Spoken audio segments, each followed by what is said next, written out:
All I'm offering is the truth, nothing more. Today I come to that part of Christian morals where they differ most sharply from all other morals. There is one vice of which no man in the world is free, which everyone in the world loathes when he sees it in someone else, and of which hardly any people except Christians ever imagine that they are guilty themselves. I have heard people admit that they are bad-tempered, or that they cannot keep their heads about gyrus or drink, or even that they are cowards.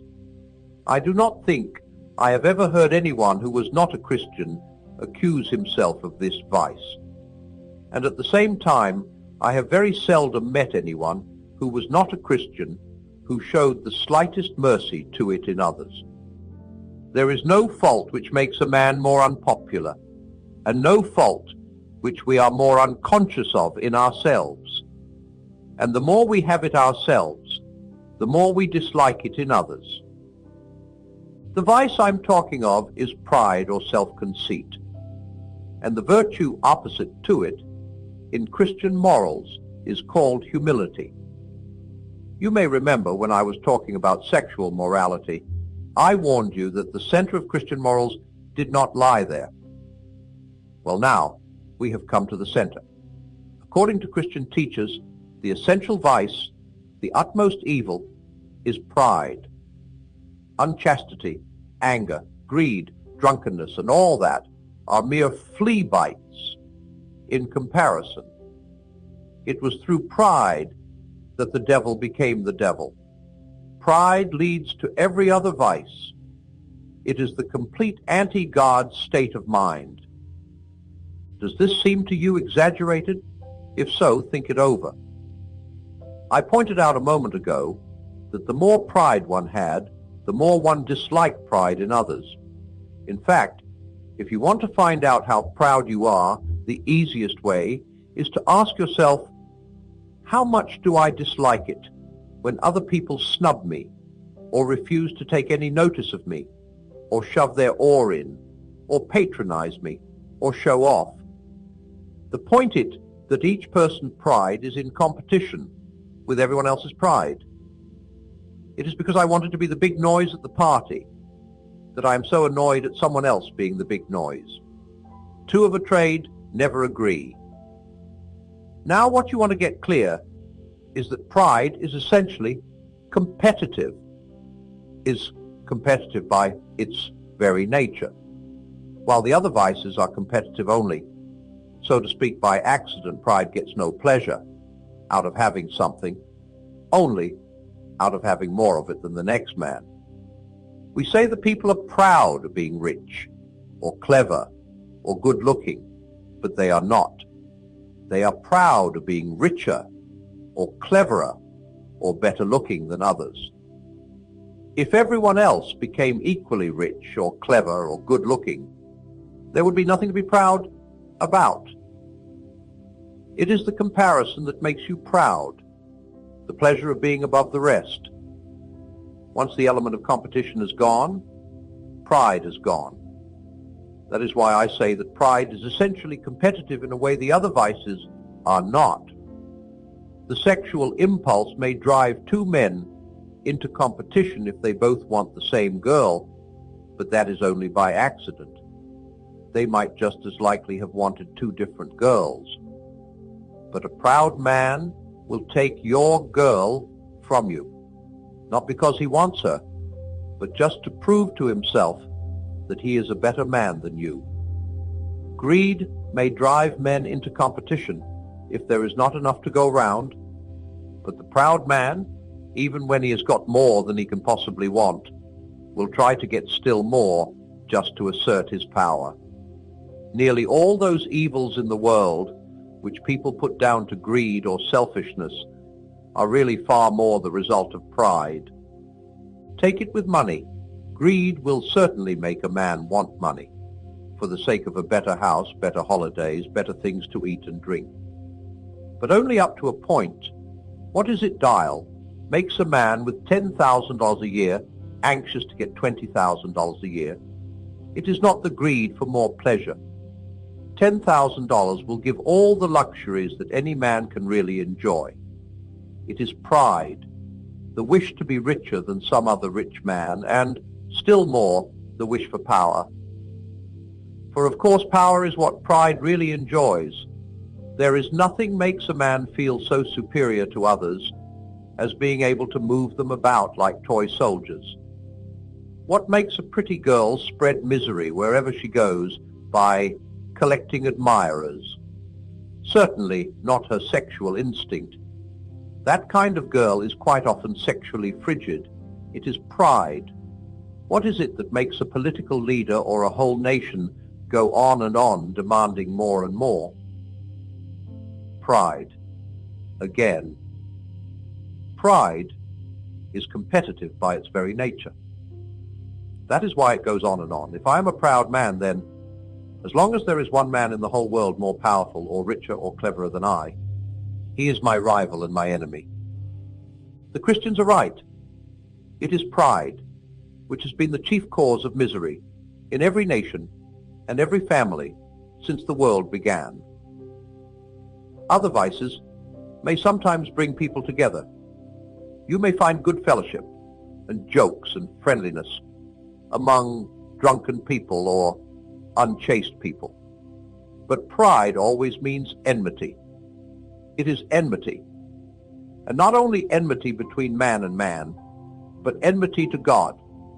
In God you come up against something which is in every respect immeasurably superior to yourself. Unless you know God as that, and therefore know yourself as nothing in comparison, you do not know God at all. As long as you are proud, you cannot know God. A proud man is always looking down on things and people. And of course, as long as you are looking down, you cannot see something that is above you. That raises a terrible question. How is it that people who are quite obviously eaten up with pride can say they believe in God and appear to themselves very religious? I'm afraid it means they are worshiping an imaginary God. They theoretically admit themselves to be nothing in the presence of this phantom God, but are really all the time imagining how he approves of them and thinks them far better than ordinary people. That is, they pay a penny worth of imaginary humility to him and get out of it a pound's worth of pride towards their fellow men. I suppose it was of those people Christ was thinking when he said that some would preach about him and cast out devils in his name, only to be told at the end of the world that he had never known them. And any of us may at any moment be in this death trap. Luckily, we have a test. Whenever we find that our religious life is making us feel that we are good, above all, that we are better than someone else, I think we may be sure that we are being acted on, not by God, but by the devil. The real test of being in the presence of God is that you either forget about yourself altogether or see yourself as a small, dirty object. It is better to forget about yourself altogether. It is a terrible thing that the worst of all the vices can smuggy itself into the very center of our religious life. But you can see why. The other and less bad vices come from the devil working on us through our animal nature.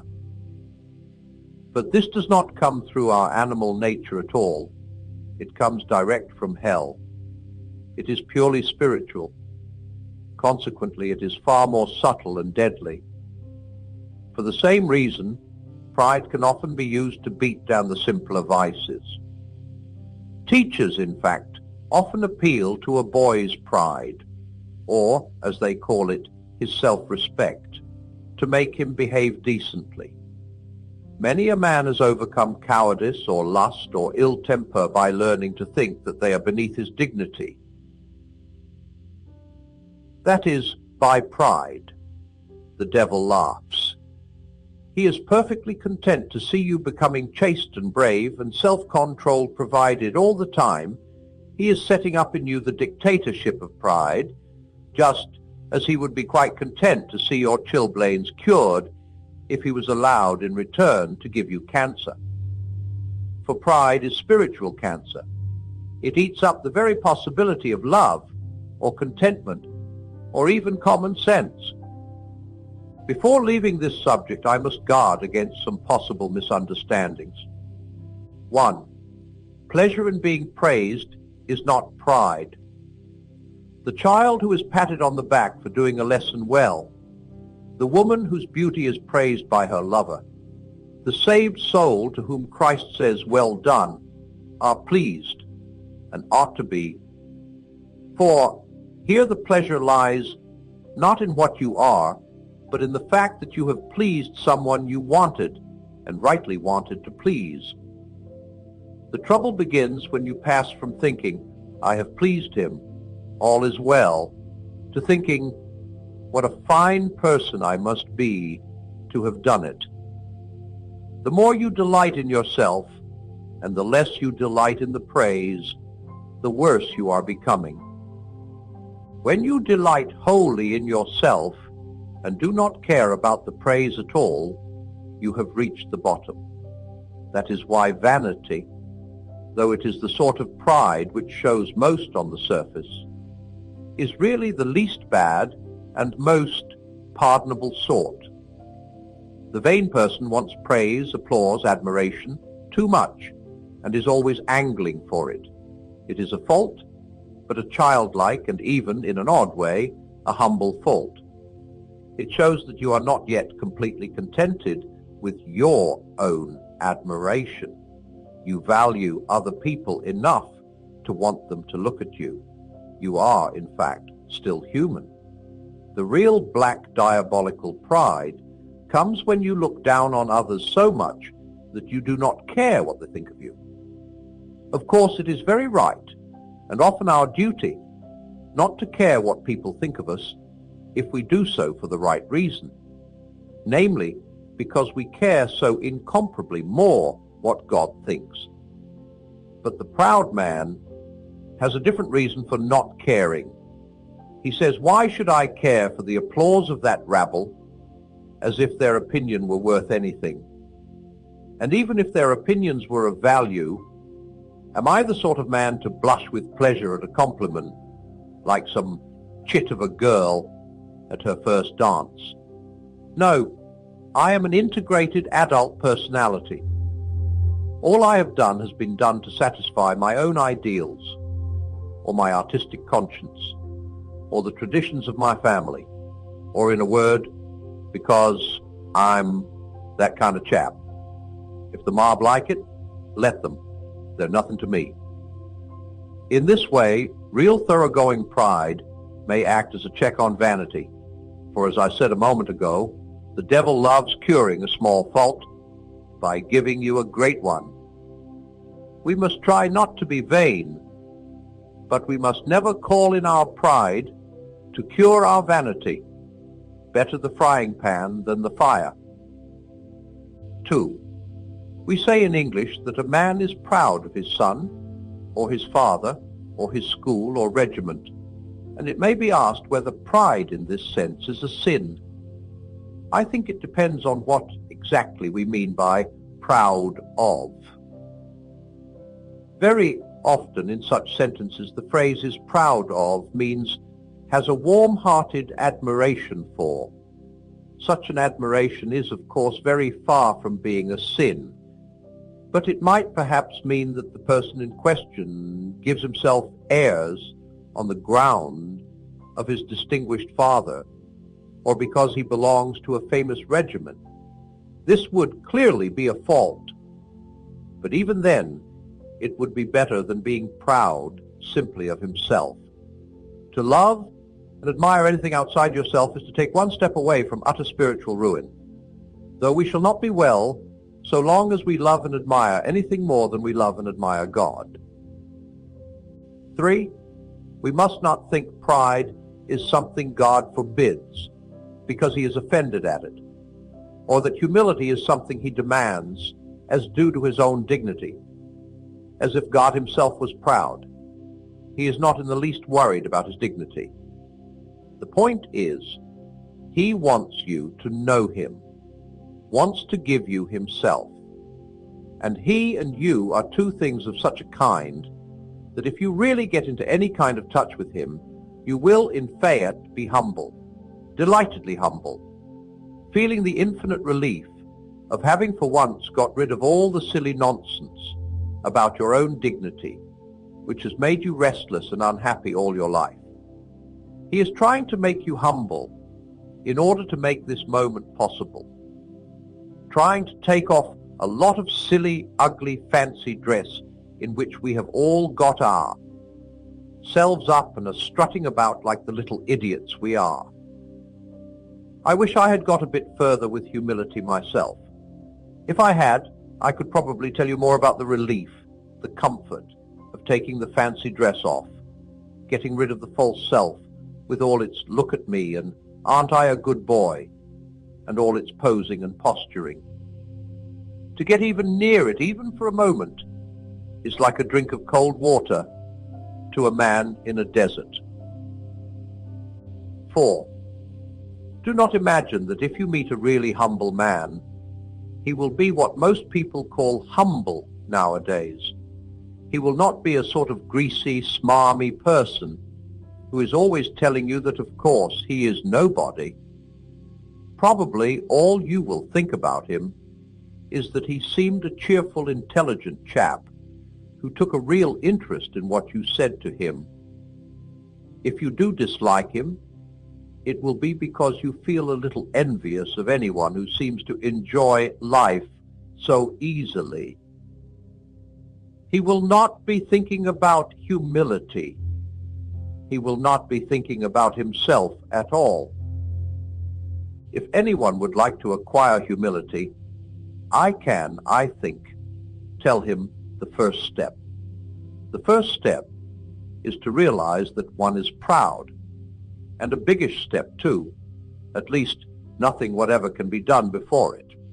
If you think you're not conceited, it means you are very conceited indeed.